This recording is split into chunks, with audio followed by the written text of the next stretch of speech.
Halo netizen, bagaimana kabarnya? Bertemu lagi dalam Top 3 News. Top 3 News akan menghadirkan berita-berita update mulai dari dunia politik, hiburan, hingga berita-berita viral yang terjadi belakangan ini dan pastinya menjadi perbincangan hangat warganet. Bersama saya Dedianti, mari kita simak berita selengkapnya.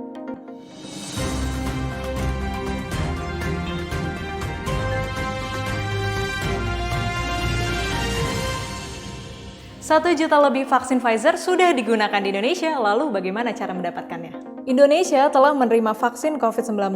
Vaksin Pfizer pada Kamis 19 Agustus sebanyak 1.560.780 juta dosis dan akan terus bertambah secara bertahap.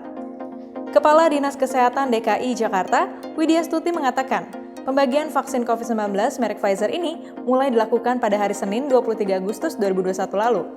Bagi warga yang berminat, ada sejumlah persyaratan yang perlu dipenuhi. Salah satunya hanya untuk usia 18 tahun ke atas. Selain itu, vaksin Pfizer juga bisa diberikan kepada warga penderita autoimun. Hal ini juga berlaku pada vaksin merek Moderna. Bagi masyarakat yang berminat, bisa langsung mendaftar lewat aplikasi Jakarta Kini atau Jaki. Berikut syarat lengkapnya. Yang pertama, belum pernah mendapatkan dosis satu vaksin COVID-19. Kedua, berusia di atas 18 tahun. Yang ketiga, warga negara Indonesia yang memiliki KTP atau berdomisili wilayah Jakarta. Yang keempat, bila memiliki komorbid, membawa surat rekomendasi dokter spesialis yang merawat. Yang kelima, tidak berlaku booster atau dosis ketiga. Yang keenam, saat vaksinasi menunjukkan KTP. Widya Stuti menerangkan, vaksin Pfizer merupakan vaksin COVID-19 dengan platform mRNA yang diberikan sebanyak 2 dosis dengan interval dosis 21 hari. Vaksin COVID-19 Pfizer memiliki efikasi 95% dan vaksin harus disimpan pada suhu minus 70 derajat Celcius. Dengan masa kadaluarsa selama 6 bulan dan apabila disimpan pada suhu 2-8 derajat Celcius bertahan hingga 30 hari. Vaksin Pfizer ini telah digunakan oleh banyak negara, termasuk Amerika Serikat, yang dipercaya efektif untuk mengurangi penyebaran dari COVID-19. Vaksin Pfizer adalah jenis vaksin yang menggunakan metode mRNA. Namun, untuk bisa divaksinasi dengan vaksin COVID-19 Pfizer bagi yang memiliki autoimun, komorbid, atau penyakit lainnya yang berat dibutuhkan surat rekomendasi dokter. Bagi warga masyarakat dengan penyakit tertentu yang perlu melakukan pemeriksaan penunjang sebelum vaksinasi disesuaikan dengan skema Jaminan Kesehatan Nasional atau JKN yang berlaku. Sementara, bagi yang tidak ber-KTP DKI Jakarta namun berdomisili di DKI Jakarta memerlukan surat domisili yang dikeluarkan minimal oleh RT setempat dan surat tersebut diarsipkan oleh fasilitas kesehatan penyuntik.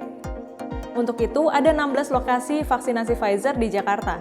Jumlahnya bertambah 6 lokasi dari semula berjumlah 10 fasilitas kesehatan yang menyediakan vaksinasi Pfizer. Adapun 16 fasilitas kesehatan tersebut sebagai berikut. Puskesmas Kecamatan Johar Baru, Jakarta Pusat, Puskesmas Kecamatan Kelapa Gading, Jakarta Utara, RSIA Family Jakarta Utara, RSUD Tugu Koja, Jakarta Utara, RSPI Puri Indah, Jakarta Barat, RS Prikasi, Jakarta Selatan, Puskesmas Kelurahan Lebak Bulus, Jakarta Selatan, Puskesmas Kecamatan Cilandak, Jakarta Selatan, RSUD Jati Padang, Jakarta Selatan, Puskesmas Kelurahan Pancoran, Jakarta Selatan, UPK Kemenkes Rasuna Said, Jakarta Selatan, BPSDM Kemenkes Hang Jebat, Jakarta Selatan, Puskesmas Kecamatan Pulau Gadung, Jakarta Timur, RSKD Durensawi, Jakarta Timur, RS Kesdam Cijantung, Jakarta Timur, dan RS Islam Pondokopi, Jakarta Timur. Pfizer saat ini masih digunakan untuk 18 tahun ke atas. Penggunaan pada usia 12-17 tahun masih menunggu rekomendasi tertulis dari ITAGI, Indonesia Technical Advisory Group on Immunization, menurut Widya Stuti, Kepala Dinas Kesehatan DKI Jakarta. Ya, pemberian prioritas ke wilayah Jabodetabek dikarenakan sistem logistik yang kompleks dibandingkan jenis vaksin lainnya. Diharapkan dengan banyaknya jenis vaksin, masyarakat tidak memilih-milih jenis vaksin dikarenakan pemerintah sudah menjamin keamanan dari vaksin COVID-19 yang digunakan saat ini. Ya, berita kedua, vonis hukum dari Juliari Batubara diringankan menjadi 12 tahun karena cacian publik. Keberpihakan hukum kepada pelaku atau korban pandemi. Ex-Menteri Sosial Juliari Batubara dijatuhi hukuman 12 tahun penjara lantaran dianggap terbukti terlibat dalam kasus korupsi pengadaan bantuan sosial atau Bansos COVID-19. Setelah diputus bersalah, hak politik Juliari juga dicabut. Vonis yang dijatuhkan kepada Juliari dibacakan oleh Majelis Hakim Pengadilan Tindak Pidana Korupsi atau Tipikor Jakarta pada Senin 23 Agustus 2021. Selain pidana badan, terdakwa Juliari juga membayar uang denda sebanyak 500 juta. Juliari juga harus membayar uang pengganti sebesar 14.597.450.000. Jika tak membayar keseluruhan uang pengganti, maka akan mendapatkan tambahan pidana selama 2 tahun. Selain itu, hakim juga mencabut hak politik Juliari sebagai pejabat publik selama 4 tahun penjara. Putusan majelis hakim lebih berat 1 tahun dari tuntutan jaksa KPK selama 11 tahun penjara. Selain pidana badan, Juliari juga dituntut membayar denda sebesar 500 juta subsidi 6 bulan kurungan penjara. Yang anehnya, hakim memberikan putusannya karena pertimbangan Juliari sudah menderita dibully publik. Pernyataan hakim dalam persidangan tersebut sontak menjadi sorotan. Juliari Batubara dinilai sudah diadili masyarakat sebelum vonis hakim dijatuhkan. Hakim menilai politikus PDIP itu sudah cukup menderita, dicerca, dimaki, dihina oleh masyarakat. Peneliti Indonesia Corruption Watch atau ICW, Kurnia Ramadana mengaku bingung dengan pertimbangan hakim itu.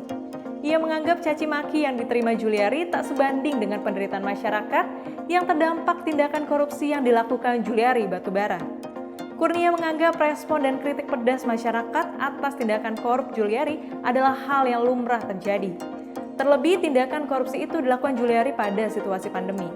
Pada masa ini, bansos berupa sembako menjadi salah satu harapan masyarakat untuk meringankan beban hidup mereka. Cercaan, makian, dan hinaan kepada Juliari tidak sebanding dengan penderitaan yang dirasakan masyarakat karena kesulitan mendapatkan bansos akibat ulah Menteri Sosial dan kroni-kroninya. Kurnia Ramadana, peneliti Indonesia Corruption Watch. Alasan meringankan yang dibacakan Majelis Hakim Pengadilan Tipikor kepada Juliari Batubara terlalu mengada-ngada. Betapa tidak, Majelis Hakim justru menyebut Juliari telah dicerca, dimaki, dan dihina oleh masyarakat. Kurnia Ramadana, peneliti Indonesia Corruption Watch.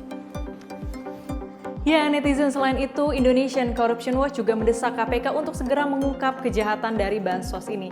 Bagaimanapun juga, cacian dari masyarakat seharusnya tidak menjadi alasan untuk meringankan kejahatan koruptor. Ya, dan banyak sekali sebenarnya tindak pidana yang lebih rendah, bahkan tidak merugikan masyarakat luas, dapat divonis 20 tahun penjara. Bagaimana menurut netizen? Berita ketiga yaitu sekolah tatap muka di Jakarta akan dibuka pada 30 Agustus mendatang. Berikut ini beberapa aturannya. Pemprov DKI Jakarta mulai membuka pembelajaran tatap muka atau PTM pada Senin 30 Agustus 2021. Tahap awal ada 610 sekolah di Jakarta yang dibuka pada 30 Agustus. Untuk tatap muka DKI, rencananya hasil rapat, tanggal 30 Agustus sudah mulai untuk meneruskan sekolah yang sempat melaksanakan PTM sebelum badai COVID, kata Kasubag Humas Dinas Pendidikan DKI Jakarta Tagaraja kepada wartawan. Taga menuturkan 610 sekolah terdiri dari jenjang SD, SMP, SMA, SMK, dan madrasah. Jumlah itu merupakan akumulasi dari proses seleksi sejak April lalu. Kan itu ada 3 gelombang, ada bulan April 85 sekolah, Juni 138 sekolah, awal Agustus sudah disiapkan 372 sekolah, itu total ada 595 SD, SMP, SMA, SMK, ditambah lagi 15 sekolah madrasah yang sudah dinyatakan lulus pelatihan dan asesmen 1 dan 2. Jadi totalnya ada 610 sekolah paparnya. Pelaksanaan pembelajaran tatap muka dengan aturan kapasitas maksimal 50% berlaku pada satuan pendidikan, sekolah dasar dan menengah serta universitas di wilayah Kabupaten Kota Provinsi Jakarta dengan kriteria level 3, yaitu Kabupaten Kepulauan Seribu, Kota Jakarta Barat, Kota Jakarta Timur, Kota Jakarta Selatan, Kota Jakarta Utara, dan Kota Jakarta Pusat. Pada penerapan nanti, pelaksanaan PTM di sekolah hampir sama dengan aturan sebelumnya. Berdasarkan kebijakan yang dituangkan dalam Keputusan Gubernur Provinsi DKI Jakarta Nomor 1026 Tahun 2021 tentang pemberlakuan pembatasan kegiatan masyarakat level 3, disebutkan untuk satuan pendidikan jenjang SD, SMP, dan SMA yang melaksanakan pembelajaran tatap muka terbatas dilaksanakan dengan kapasitas 50%. Dalam aturan itu juga disebutkan tenaga pendidikan dan peserta didik di atas 20 tahun telah divaksinasi. Pelaksanaan pembelajaran di satuan pendidikan dapat dilakukan melalui pembelajaran tatap muka terbatas yang dilaksanakan dengan kapasitas maksimal 50%. Tito Karnavian, Menteri Dalam Negeri. Ya, Pemprov DKI Jakarta akhirnya membuka sekolah tatap muka terbatas pada 30 Agustus 2021 mendatang setelah PPKM Jakarta sudah turun menjadi level 3. Adapun kegiatan pembelajaran harus dilakukan dengan protokol kesehatan yang ketat. Semoga tidak hanya Jakarta, namun daerah-daerah lain dapat membuka sekolah tatap muka. Ya, netizen, itu dia sejumlah berita-berita yang hadir dalam Top 3 News kali ini. Mulai dari vaksin Pfizer yang sudah bisa digunakan di Indonesia, hingga keringanan hukuman Juliari Batubara dan juga sekolah tatap muka terbatas di DKI Jakarta. Untuk netizen yang ingin berpendapat atas berita-berita tadi, langsung aja tulis komentarnya di kolom komentar di bawah sini. Sampai jumpa lagi dalam Top 3 News selanjutnya.